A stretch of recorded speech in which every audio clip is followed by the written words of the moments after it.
بسم اللہ الرحمن الرحیم۔ اللہم صلی علی محمد و آل محمد۔ اگر آپ بہلول دانا کے واقعات سے یقیناً محظوظ ہونا چاہتے ہیں تو اس کی زندگی سے متعلق اس ویڈیو کو ضرور سنیں۔ بہلول کا اصل نام وہب بن عمرو تھا اور جائے ولادت کوفہ بیان کی جاتی ہے۔ بہلول بغداد کے امیرزادوں میں شمار ہوتا تھا۔ بہت سی روایات کے مطابق بہلول ہارون رشید کا قریبی رشتہ دار تھا، نیز وہ حضرت امام جعفر صادق علیہ السلام کے شاگردوں میں سے تھا، اور اس نے آپ علیہ السلام کے فرزند حضرت امام موسیٰ کاظم کا زمانہ بھی دیکھا تھا۔ مشہور ہے کہ حضرت بہلول رحمۃ اللہ علیہ نے اپنے مرشد کی ہدایت کے مطابق کسی خاص مصلحت کے تحت جنونی درویش کا روپ اختیار کیا تھا۔ بہلول نے ایک دانشمند دیوانے پن کا ایک ایسا کردار خلق خدا کے سامنے رکھا ہے جو ہر دور کے انسان کو نہ صرف حیرت زدہ کر دیتا ہے بلکہ اسے سوچ کی عمیق گہرائیوں میں غور و فکر پر مجبور کر دیتا ہے۔ بہلول نے دیوانگی کا مفہوم ہی بدل دیا، اور اسی پاگل پن دیوانگی میں باتوں ہی باتوں میں اس ولی اللہ نے عقل و دانش اور حکمت کے ایسے معنی سمجھائے اور راز فاش کیے کہ علماء، فلسفی، وزراء اور بادشاہ بھی لاجواب نظر آتے ہیں۔ وہ ایک پاگل اور دیوانہ نظر تو آتا ہے لیکن حقیقت میں دیوانہ ہے نہیں۔ وہ ایک ایسا خدا ترس دانا فقیر ہے جو جرأت مند، بے باک، حق گو اور مظلوموں کی حمایت کا علمبردار ہے۔ اس کے دل میں اللہ کے سوا کسی کا ڈر اور خوف نہیں۔ حضرت بہلول دانا کو اس کی شگفتگی، زندہ دلی اور بصیرت اور اس کے کمالات نے نہ صرف ہر دل عزیز بنا دیا ہے بلکہ اسے انسانیت کے ایک ایسے مقام پر فائز کر دیا ہے جو کسی کے نصیب میں ہوتا ہے۔ مت سہل ہمیں جانو پھرتا ہے فلک برسوں، مت سہل ہمیں جانو پھرتا ہے فلک برسوں، تب خاک کے پردے سے انسان نکلتے ہیں۔ بہلول دانا رحمۃ اللہ علیہ سے متعلق دلچسپ حکایت مشہور ہے کہ ایک دفعہ بہت بڑے عالم اور فلسفی نے مختلف علماء کرام سے 3 سوالات پوچھے اور لوگوں کے حیران اور پریشان کر دیا۔ پہلا سوال یہ پوچھا کہ جب خدا کو کسی نے دیکھا ہی نہیں ہے تو پھر ہم کلمے میں یہ کیوں پڑھتے ہیں کہ میں گواہی دیتا ہوں کہ اللہ کے سوا کوئی معبود نہیں؟ جب اللہ کو دیکھا ہی نہیں ہے تو پھر یہ گواہی کیوں؟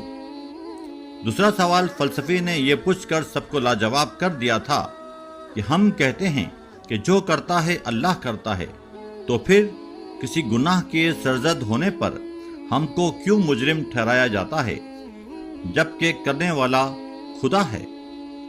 تیسرا سوال یہ ہے کہ شیطان تو آگ سے بنا ہوا ہے، لہذا جب اسے جہنم میں ڈالا جائے گا تو اس شیطان کا کیا بگڑے گا؟ کچھ بھی نہیں، چونکہ دوزخ بھی آگ ہے اور شیطان بھی آگ کو آگ میں ڈال دیا جائے تو کوئی فرق نہیں پڑتا، لہذا شیطان کا بھی کیا نقصان ہو سکتا ہے؟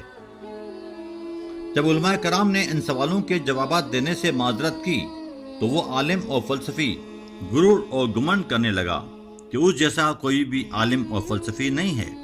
نیز سادہ لو عوام بھی مذہب کے بارے میں شکوک و شبہات کرنے لگے۔ ایک دفعہ راہ چلتے اچانک حضرت بہلول دانا رحمۃ اللہ علیہ کی ملاقات بڑے عالم و فلسفی سے ہو گئی۔ بہلول بولے، تم بڑے مکار اور فریبی عالم ہو، بے تکے سوالات کر کے عوام کو پریشان کیوں کرتے ہو؟ مغرور فلسفی اتراتا ہوا بولا، میرے سوالات کا جواب کوئی دے ہی نہیں سکتا۔ بہلول دانا بولا، چپ کر جا بھائی، زیادہ تکبر کی ضرورت نہیں، میں تمہارے سوالات کا جواب دیتا ہوں۔ فلسفی بہلول کی بے عزتی کرتے ہوئے بولا، جا بھائی جا، اپنا راستہ ناپ، پہلے اپنے حلیے کو تو دیکھ، تیری حیثیت کیا ہے جو تم مجھے جواب دے گا؟ بہلول نے نہ دیکھا آؤ نہ دیکھا تاؤ، زمین سے مٹی کا ڈیلا اٹھایا اور زور سے فلسفی کے سر پر دے مارا۔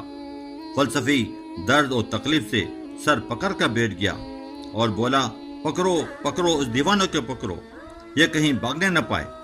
قاضی کے پاس لے جا کر اسے ایسی سزا دلواؤں گا کہ یہ یاد رکھے گا۔ بہلول بولا، زیادہ چلانے کی ضرورت نہیں، یہ مٹی کا ڈیلا تیرے سوالوں کا جواب ہے۔ میں تو ٹھہرا سیدھا سادہ آدمی، ہماری حیثیت ہی کیا ہے؟ تو اپنی خیر منا، اتنا بڑا فلسفی اور عالم، تجھے کہیں قاضی کے سامنے شرمندہ نہ ہونا پڑے۔ قاضی کی عدالت میں جا پہنچے تو فلسفی نے اپنے اوپر ظلم کی کتھا بیان کی اور بولا، پہلی فرصت میں ہی اس کو سخت سے سخت سزا دی جائے، یہ جانتا نہیں ہے کہ میں کون ہوں۔ اس نے مجھ پر ہاتھ اٹھایا ہے اور مٹی کا ڈیلا زور سے مار کر مجھے لہو لہان کر دیا ہے۔ بہلول رحمۃ اللہ علیہ نے پیون لگے ہوئے کپڑے پہن رکھے تھے، پھٹی ہوئی جوتیاں، ہاتھ میں عصا اور پرانی بوسیدہ گڈری کے ساتھ پر اعتماد اور پرسکون کھڑا تھا۔ جنونی اور دیوانگی کے حلیے کے باوجود بولا، قاضی صاحب، اس فلسفی نے ایک عرصے سے بے تکے سوالات سے عوام کو پریشان کر رکھا تھا۔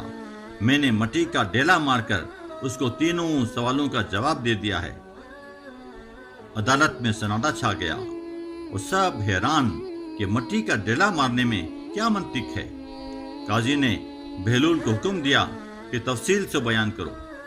بہلول فلسفی سے مخاطب ہوا کہ مٹی کا ڈیلا جو میں نے آپ کو مارا ہے، اس سے آپ کو تکلیف تو نہیں ہو رہی، درد تو نہیں ہو رہا؟ فلسفی بولا، عجیب پاگل ہو، درد کے مارے میری حالت تو خراب ہو رہی ہے اور پھر بھی پوچھتے ہو کہ درد ہو رہا ہے یا نہیں؟ بہلول بولا، اگر درد ہے تو اسے دکھاؤ، کہاں درد ہو رہا ہے؟ فلسفی بولا، درد بھی کبھی کسی نے دیکھا ہے؟ تم واقعی بے وقوف ہو۔ بہلول بولا، ارے بھائی فلسفی، درد کو جب تو نے دیکھا ہی نہیں ہے تو پھر اس درد کی گواہی کیوں دے رہے ہو؟ فلسفی بولا، میں درد کو محسوس کر رہا ہوں۔ بہلول مسکرا کر بولے، خدا کو ہم نے نہیں دیکھا ہے، لیکن وہ اپنی قدرتوں اور مظاہر سے محسوس ہو رہا ہے کہ وہ موجود ہے، اسی لیے ہم کلمے میں گواہی دیتے ہیں۔ فلسفی خاموش اور حق کا بکا رہ گیا۔ بہلول نے پوچھا، ارے بھائی فلسفی، یہ تو بتا قاضی صاحب کو کہ مٹی کا ڈیلا تجھے کس نے مارا ہے؟ فلسفی بولا، عجیب مسخرے ہو، تو نے ہی تو مجھے مارا ہے، اسی لیے تجھے قاضی صاحب کے پاس لایا ہوں۔ بہلول بولے، آپ کا سوال ہے کہ جو کچھ کرتا ہے وہ خدا ہی کرتا ہے، پر ہم پر الزام کیوں؟ ارے بھائی فلسفی، آپ کی منطق کے مطابق تو یہ ڈیلا بھی آپ کو خدا نے مارا ہے، پر آپ مجھے عدالت میں کیوں لائے ہو؟ فلسفی خاموش اور لاجواب ہو گیا۔ بہلول نے قاضی صاحب کو کہا کہ مجھے ایک آخری سوال کا جواب دینا ہے، پھر جو آپ کا فیصلہ ہوگا مجھے منظور ہے۔ بہلول دانا نے فلسفی کو مخاطب ہو کر پوچھا، ارے بھائی یہ تو بتا تو کس چیز کا بنا ہوا ہے؟ فلسفی نے کہا، میں کیا بلکہ ہم سب مٹی کے بنے ہوئے ہیں۔ تو جب مٹی کا بنا ہوا ہے اور میں نے ڈیلا بھی مٹی کا مارا ہے، تو پھر مٹی کو مٹی نے لہو لہان کیسے کر دیا؟ اسی طرح شیطان بھی آگ ہے اور جہنم بھی آگ کو لہو لہان کر دے گی، اور شیطان کو جہنم کا عذاب دیا جائے گا، اس کا بیڑا غرق ہوگا۔ فلسفی کی بولتی بند ہو گئی، وہ شرمندہ تھا، وہ لاجواب اور ہکا بکا رہ گیا تھا۔ قاضی نے فیصلہ سنایا کہ آج کا یہ بڑا مقدمہ بہلول دانا نے جیت لیا ہے، اور فلسفی کو تنبیہ کی جاتی ہے کہ وہ بے تکے سوالات کر کے سادالو عوام کو پریشان نہ کرے۔ یہی انصاف کا تقاضا ہے۔ اللہ نگہبان۔